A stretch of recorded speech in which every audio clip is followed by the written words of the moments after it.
Halo semuanya, selamat datang di segmen analisa. Salah satu berita yang sedang mencuri perhatian masyarakat Indonesia yang kayaknya juga nggak kaget-kaget amat ya.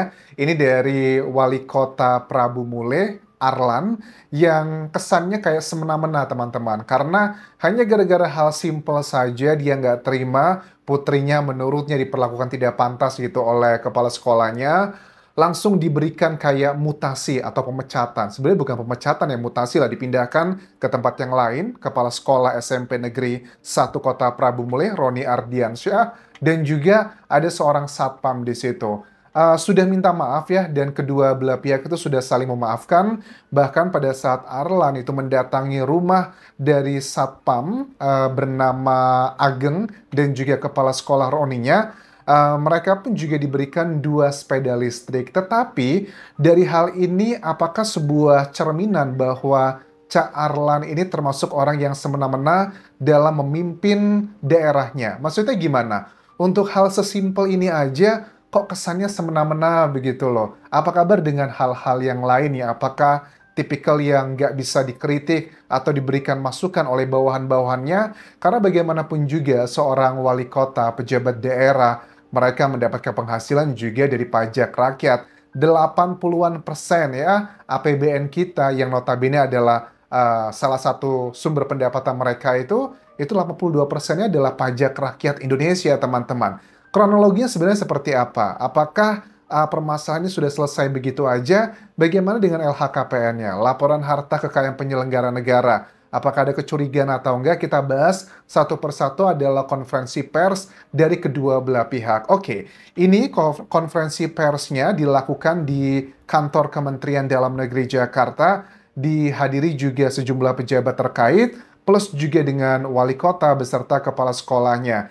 Di sini dikatakan bahwa menurut wali kota Prabu Muli Arlan, banyak sekali kan sekarang isu-isu yang mengatakan pada saat Pilkada 2024 lalu, beliau ini gitu muncul bersama 4 orang istrinya. Ya, terlepas itu benar atau enggak, kalau itu benar ya itu haknya beliau. Kalaupun tidak benar ya nggak relevan juga. Cuman yang menjadi pertanyaan dari masyarakat, kalau itu benar adalah istri dari seorang Arlan, apakah itu boleh dalam aturan negara kita? Setahu aku wali kota itu bukanlah PNS ya, tapi adalah pejabat politik. Jadi kalau memang Arlan ini statusnya bukan PNS, dia mau punya istri 4, kayaknya nggak masalah sih ya, secara undang-undang. Tapi kalau secara subjektif, itu adalah judgement kita masing-masing. Nah, dalam kejadian ini, Wali Kota Arlan mengatakan bahwa ini memberikan saya pelajaran untuk bisa mengontrol diri. Nah, dia minta maaf ke Pak Roni dan juga Satpam yang sudah dikembalikan lagi.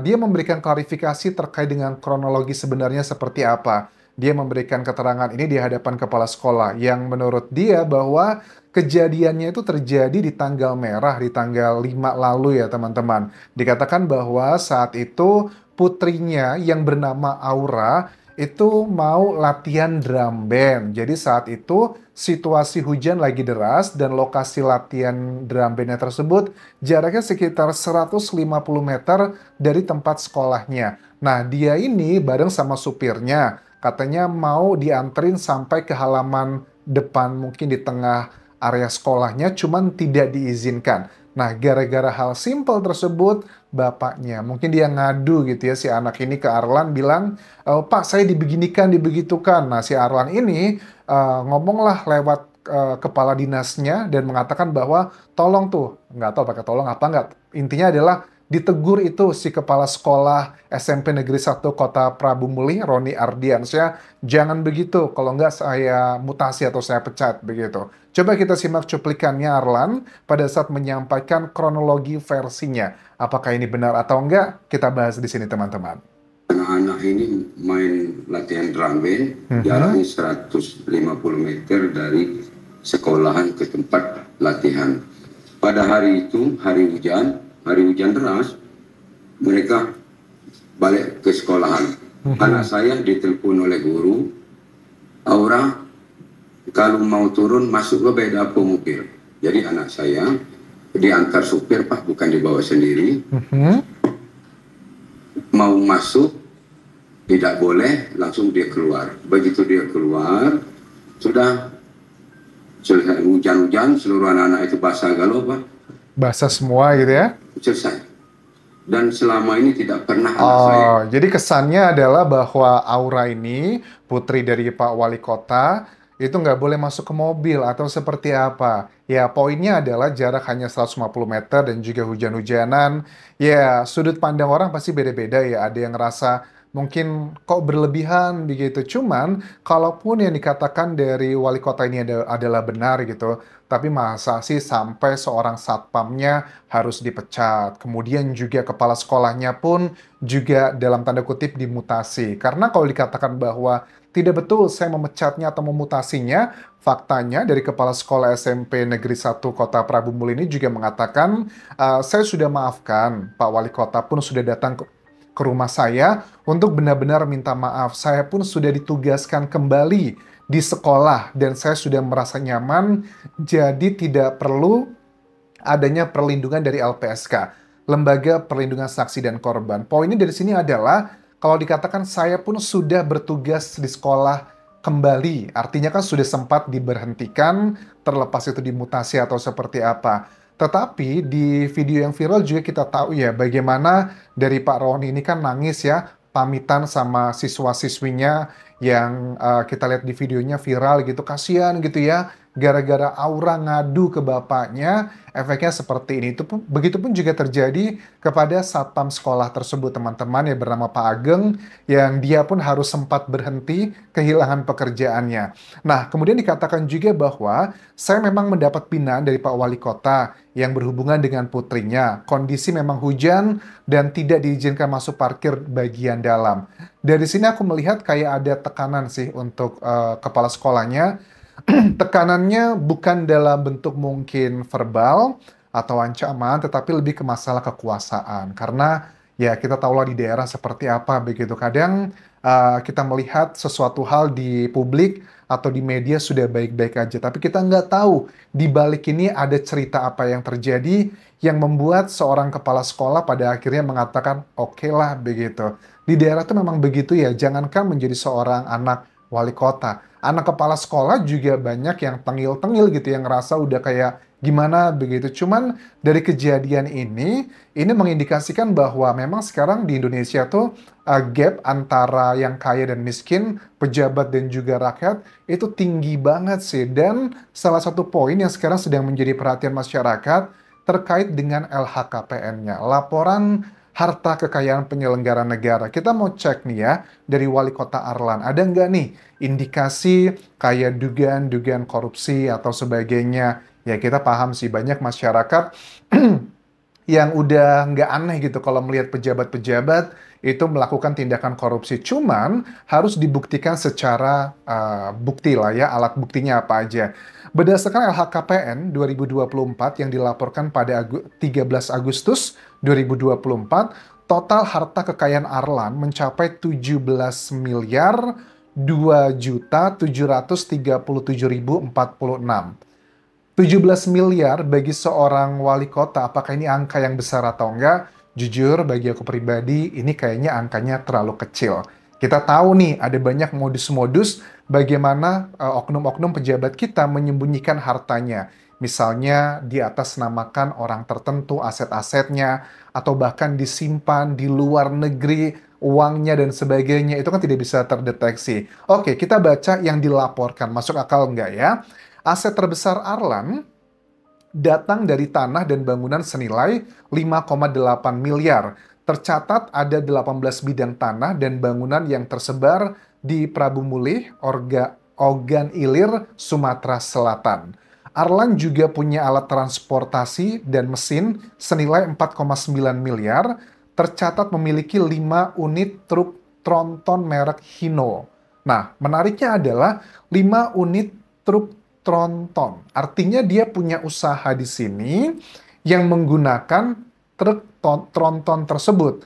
Kan nggak mungkin dia kemana-mana pakai truk tersebut. Artinya ini buat usaha. Apakah mungkin ada indikasinya bahwa ada kebijakan-kebijakannya yang menguntungkan usaha-usahanya, ada atau enggak? Karena namanya korupsi itu dekat hubungannya dengan kolusi dan juga nepotisme.